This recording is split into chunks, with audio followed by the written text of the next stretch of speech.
So we have something special planned for you guys today as far as mothers go. And you know, mothers, I think, really have a special place in the heart of God.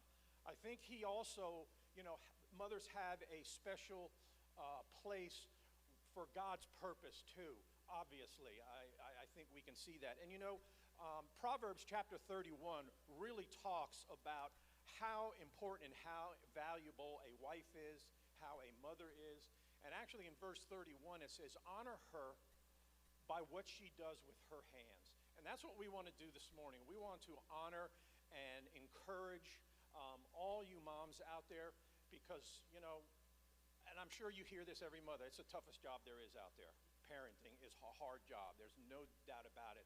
And moms, you guys are the foothold of that. So I'm going to go ahead and turn it over to Rachel, and she's going to be the MC. And we have this wonderful panel of moms, a lot of different experiences, different stages of life. So, Rachel? Thank you so much, Pete. Well, welcome, guys. I'm super excited about this. There's all kinds of moms out there. It's not just birth moms. We've got adopted moms. There's stepmoms. Could we even say dog moms? I almost bought a hat at Sam's that said dog moms. But anyway, even grandmoms and aunts, and you can play a special role in helping to bring up kids. And today, I just want to acknowledge, Claire said in the worship that this can be a tough day for people. It's not all sunshine and roses for everyone. I know Pastor Dave had said he had lost his mom, and this is his first Mother's Day without her. And so really just want God, like she said, to just minister to each person wherever you are. He can minister to each person just how they need. But we have a fantastic panel, and everybody's at different life stages on this panel, and so it's super fun to get all the different perspectives. So we're just going to have fun in church, if that's okay. We're going to, first I'm going to have each of the ladies introduce themselves, tell a little bit about their families, and then share either a special memory or a funny story from their motherhood. Hi, I'm Teresa Garcia. And my husband and I have been married for 31 years, and we have 4 kids, 2 through birth and 2 through adoption. And I guess, I don't know, that's what I've done, been a mom for 31 years as I've been in the mom stage for a long time. And our kids range in age from 15 to 28 right now. So we call them the bigs and the littles. We had about a 10-year span in between the 2 sets. But anyway, my funny story is when I first became a mom, when you're that first mom and you want to do everything right, you baby-proof everything, and you want them to have the right foods, and you're being all super careful about everything. Well, my son had just learned to crawl and stand up, pull himself up on stuff.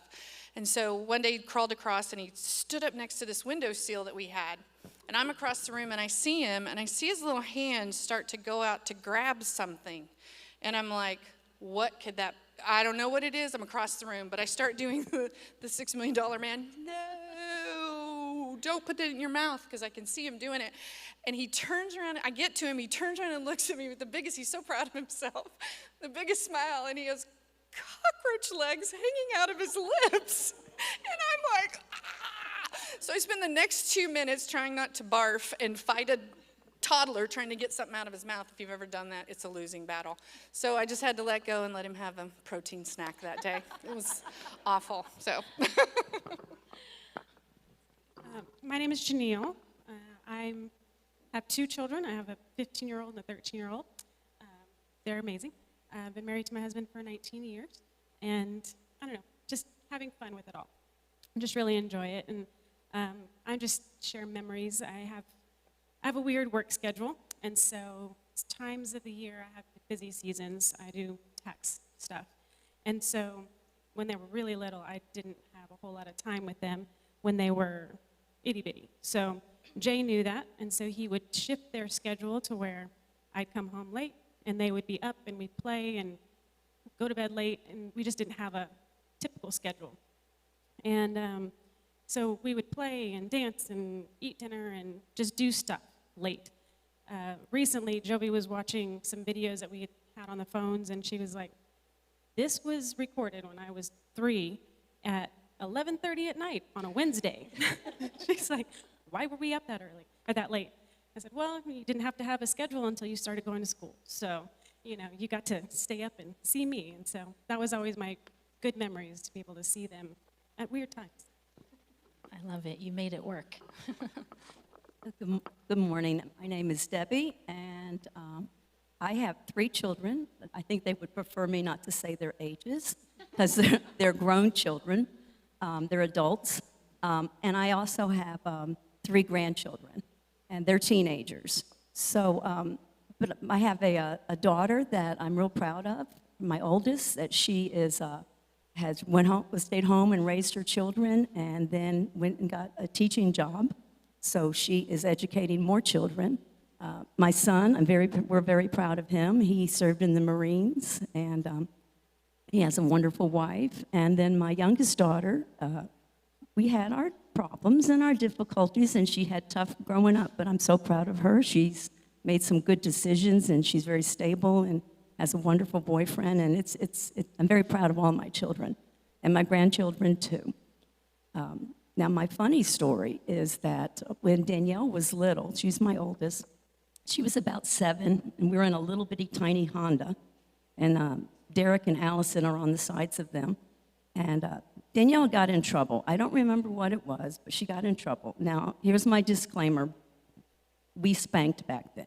I know you're not supposed to do that, but they got spankings. All right, yes, here for spankings. So she was told she would get a spanking when she got home.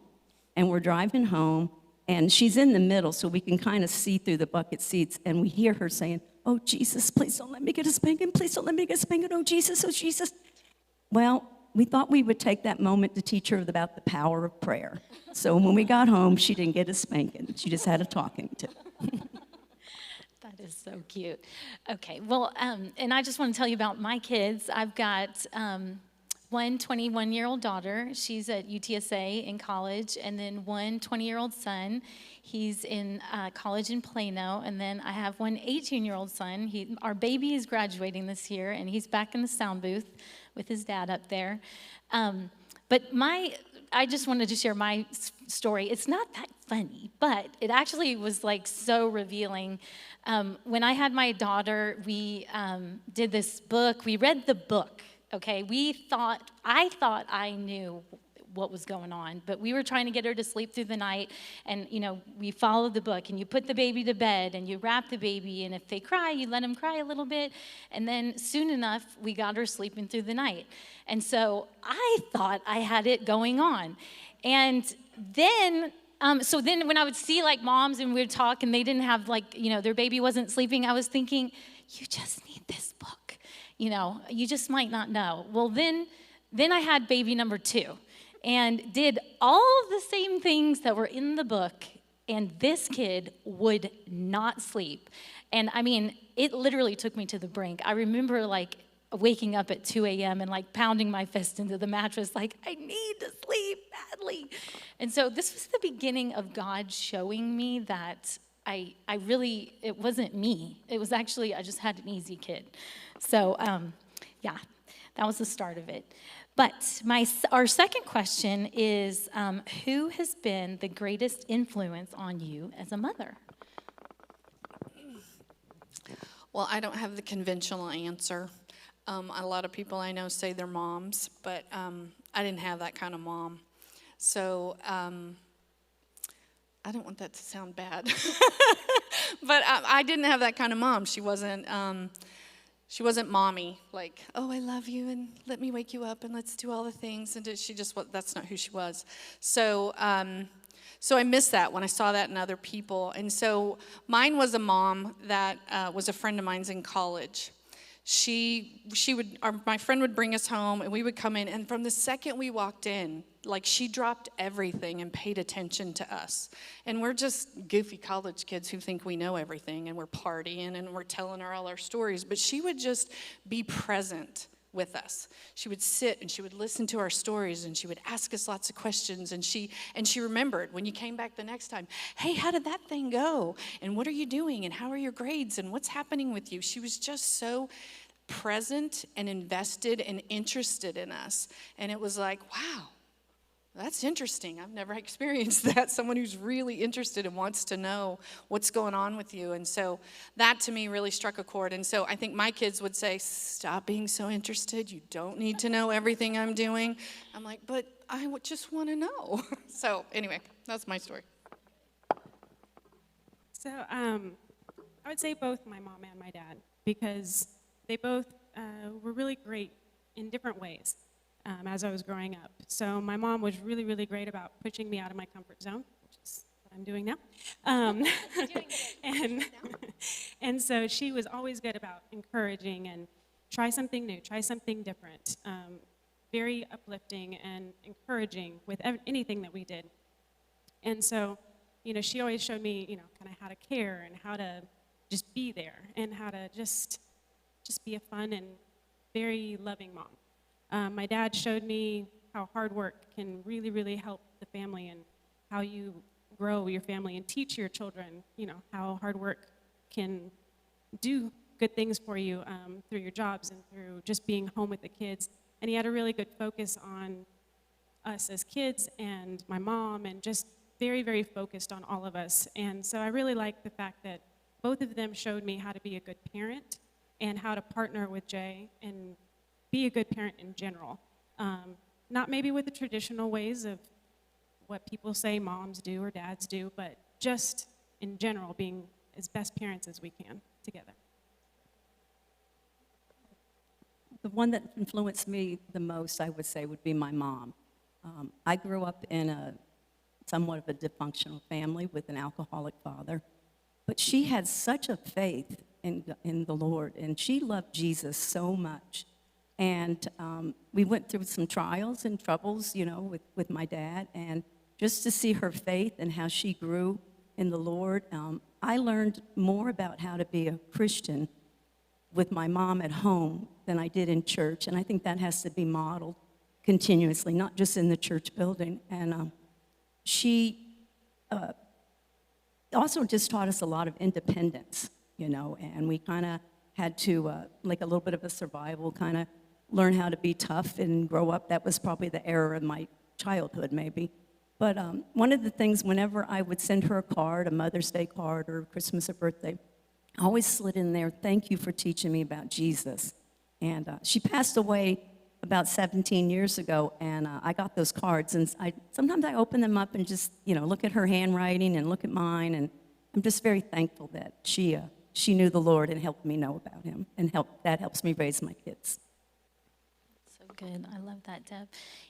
I would say my mom, just even practically, like one of my favorite things that she does is sits and helps match the socks. This is like the dreaded job that I hate doing, and she'll sit and talk with me. But really, I would say a lot of my close friends at church have actually been more impactful to me as a mom, because I've been able to share like our real, my mistakes and stuff. And we have a very loud family, or passionate, that would be a good word. I mean, we have some doozies sometimes. And so, I specifically remember, one time we had a big fight with our family, and then I felt bad as a mom, and I would just go on my phone and start scrolling on Instagram, and I would see like a picture of like a super great family with like all the kids, and it's all matching, and I would be like defeated and everything. And so honestly, you can do that with anything, but going to my friends and not comparing myself, but really just kind of getting ministered to, talking to them, getting them to encourage me and to keep going has really, really helped me as a mom. Okay, let's move on to question 3. Okay, so can you guys tell us some ways that how you've pressed into Jesus and relied upon Jesus, and how that has strengthened you in your motherhood journey? Anyway, we can go out of order. We don't have to go in order all the time. So I usually take it more informal way. I try to have my prayers while I'm driving to work, or during a situation or in the middle of the day. I don't do very formal prayer times, and I should.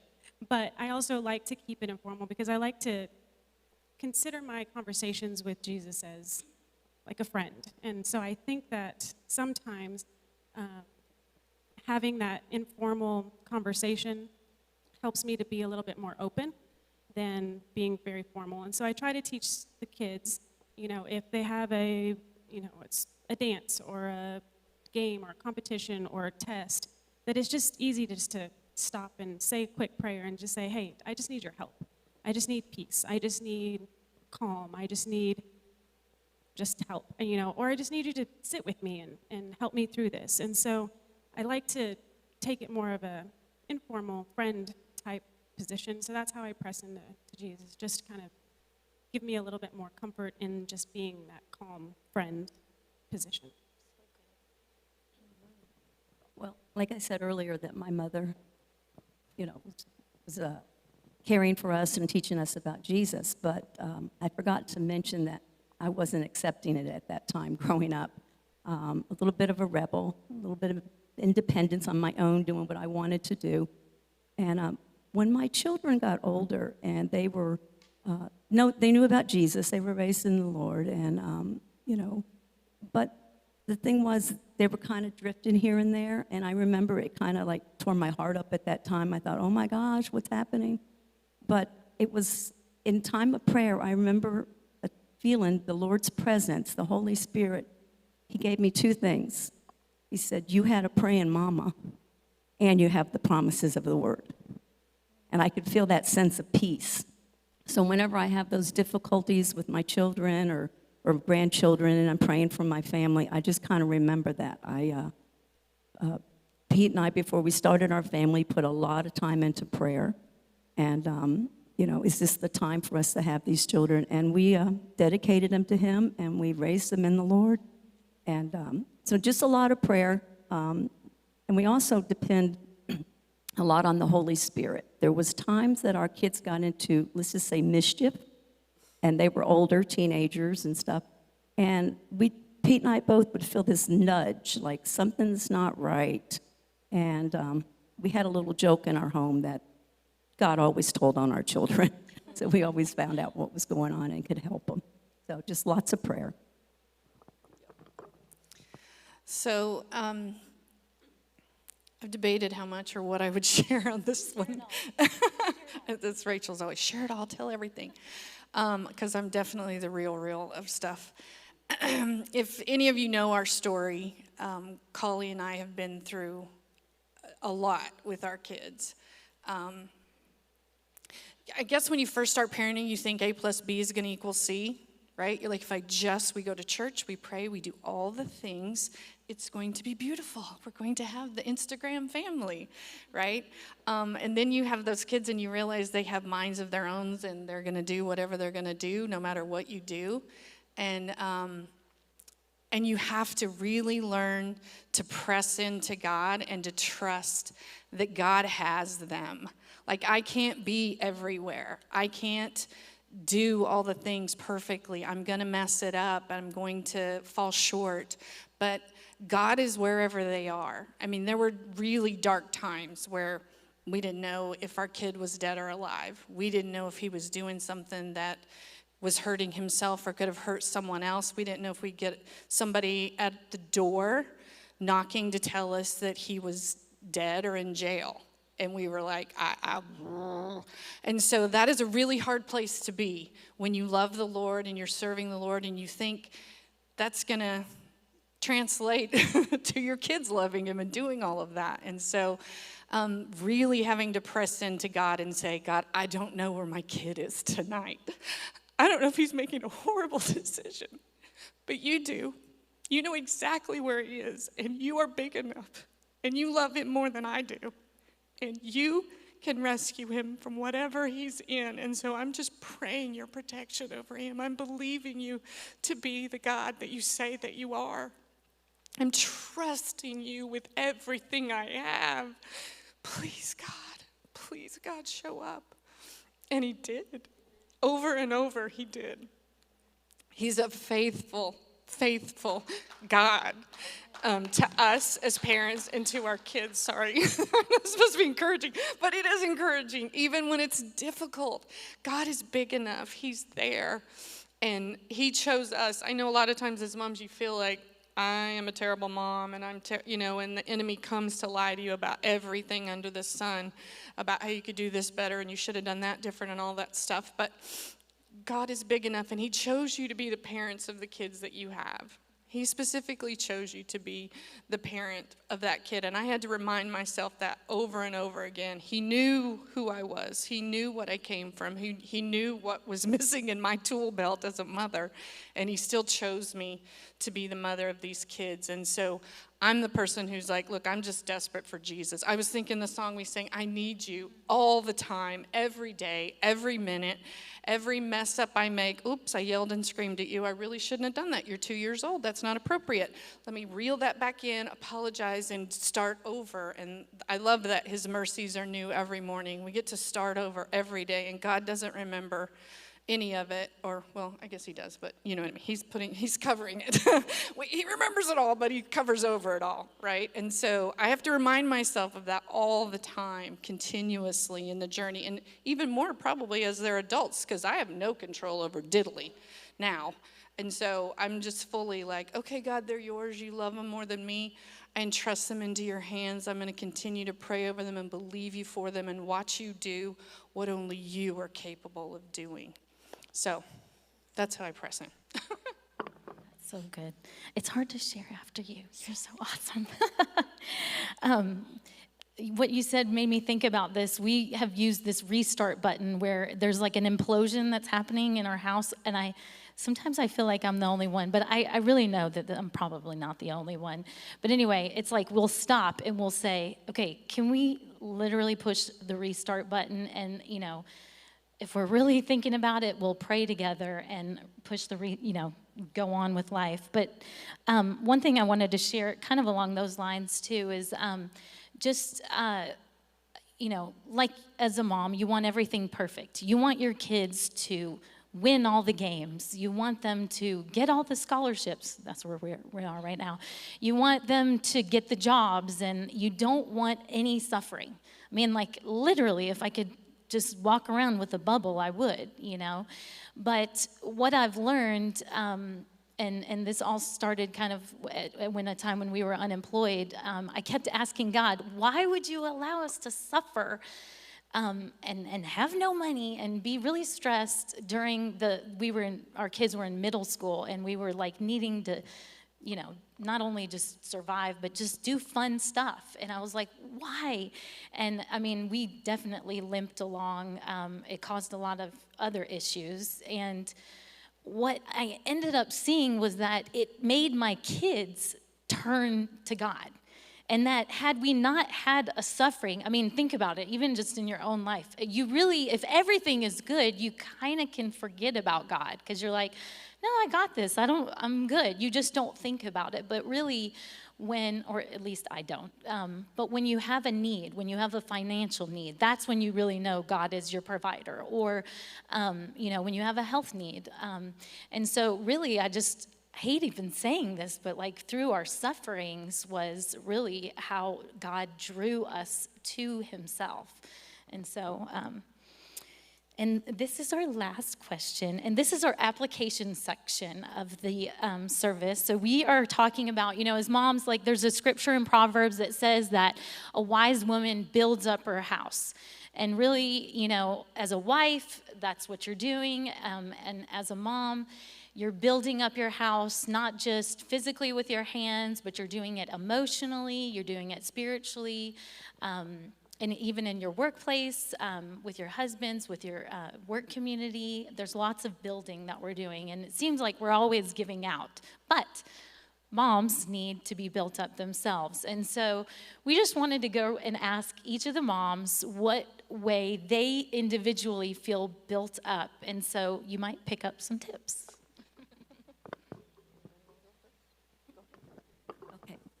Way that I have been encouraged to be built up is definitely my husband.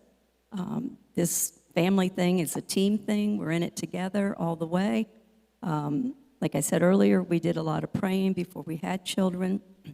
And for those of you that might not know, my husband was a pastor in New York for 20-something years. And we didn't raise them as preacher's kids. We raised them as just, real life. It's real life. And just because you come from a Christian home doesn't mean you're not going to have struggles. And we've had bombings that happened in, my son in the Marines, and we've had abuse situations. We've had pregnancies that were surprises and different things like that. And we just had to depend on each other and share with each other and pray together for it. So I do thank my husband for the support he's given me. He's been very strong. But I think also it's been a nice balance with the gentleness that maybe I can offer, that we are going to be a little calmer on disciplining the children sometimes. There was a thing called lockdown, I believe, and my kids are still getting over that. But, just thank the Lord for my family and the friends around me. I had a very dear friend that her child is 6 weeks older than mine, and we had a good time together, encouraging each other, helping each other. So there's something in that friendship in having godly advice. And so that's my warning for you. Even when you're reading those books and magazines, allow God to help you raise your children. They are His. It is a gift that we have, and we need to appreciate that and treat them the right way. And I love what you said earlier, Teresa, that He loves them so much more than we do, and we have to remember that. So my advice is just, give them up to the Lord, and in time, if you raise them right, I truly believe that they'll come around. I really believe He will bless our families, our children.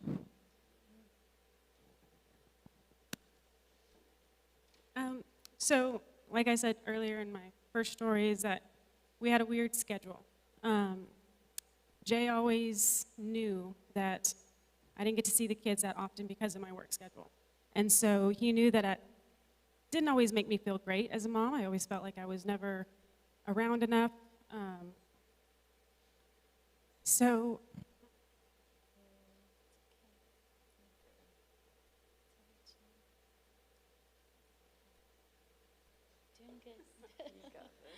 it was always good that he paid attention to what I needed and was able to keep the kids up late, which sounds really silly. But even now, I come home late and he's got dinner ready and we all sit down. The kids are ready for bed, but they all sit down with me and they talk and we have a conversation that's small conversations, big conversations, nothing conversations, but just having that conversation, he knows is always good to make me feel like I'm connecting when I don't feel like I'm there enough. Sorry. Means it's good. So I think it's more just knowing what each mom needs and just kind of communicating. And some moms need space. Some moms need the kids there. Some mom needs to spend time with one child at a certain time than the other child. It's just, I think it's the communication between your family, your kids, and I think that really is encouraging to a mom because sometimes we just get busy and we are always, like you said, kind of always have that guilt. We're not being good enough. We're not the best moms. And so just having that person to be there and listen and provide what you need, I think is always very important. So I was exactly going to say that. I think you got to know your mom because every mom is different in what ministers to them, what brings them joy, what fills their tank up. We're all different in what fills our tank up, but doggone it, I'm going to cry again. When my kids were little and I was a full-time stay-at-home mom and I was like, I'm going to lose my mind here. I was like, what I want for Mother's Day is a weekend away. I love my family, but I would really like to eat all the food on my plate while it's hot, sit in a tub without somebody knocking on the door. I mean, just time away, right? And so that was during that period of time where it was just constant all the time. You want, just we talked about go shopping at Walmart was a good time back then by myself. But now that my kids are older, I don't feel like that because my kids are all gone. And so when they're home, I'm like, ooh, hi, what are you doing? Talk to me. What's happening? Fill me in on your lives, And so, but I can tell you one thing that every mom would love, and this is why I'm going to cry. Doggone it. Just those words of encouragement. Tell her what she means to you.